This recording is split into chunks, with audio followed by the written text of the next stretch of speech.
राजकोट किल्ल्यावरील शिवरायांचा पुतळा कोसळल्यानंतर आता विरोधक आक्रमक झालेले आहेत। महाविकास आघाडीचे नेते मालवणमध्ये आज मोर्चा काढतायत। आदित्य ठाकरे, जयंत पाटील आणि विजय वडेट्टीवार आजच्या या मोर्चामध्ये उतरणार आहेत।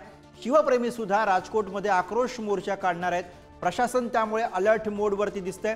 त्याचबरोबर मराठा क्रांती मोर्चा सुद्धा आज रस्त्यावरती उतरणार आहे। आज आझाद मैदानावरती आंदोलनाची हाक मराठा क्रांती मोर्चाकडून देण्यात आली आहे। तर शिवप्रेमींचा आक्रोश एकूणच आपल्याला बघायला मिळतोय। त्याचबरोबर विरोधक सुद्धा आक्रमक झालेले आहेत। आज महाविकास आघाडीकडून मोर्चा काढला जातोय, तर तिकडे मराठा क्रांती मोर्चाचं सुद्धा मुंबईमध्ये आझाद मैदानामध्ये आज आंदोलन होत आहे। काय सांगतात हे देखील आपल्याला पाहावं लागणार आहे।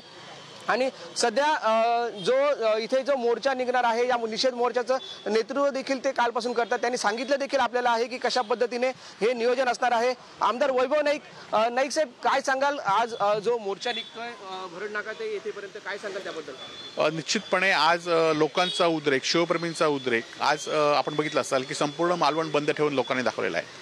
आज मोर्चाच्या दृष्टीने सुद्धा आदित्य ठाकरे पक्षप्रमुख शिवसेना नेते यांच्या नेतृत्वाखाली आता मोर्चा निघणार आहे। त्यामध्ये सुद्धा शिवप्रेमी आपला उद्रेक दाखवतील। त्याच दुसऱ्या दिवशी राणे देखील पाहणी करणार आहेत। त्याच दरम्यान येथील 12 वाजता इथं सांगण्यात काय नाही, त्याबद्दल आम्हाला काय बोलायचं नाही। आमचा मोर्चा हा जे स्मारक उद्ध्वस्त झालं त्यांच्यावर कारवाईसाठी, मंत्र्यांच्या राजीनाम्यासाठी आमचा आहे। सरकार कुठेतरी वारामुळे पडला असं सांगत आहे। नाही, निश्चितपणे त्या संदर्भात सुद्धा आमचे नेते, आमची भूमिका आम्ही मोर्चाच्या वेळी मांडू।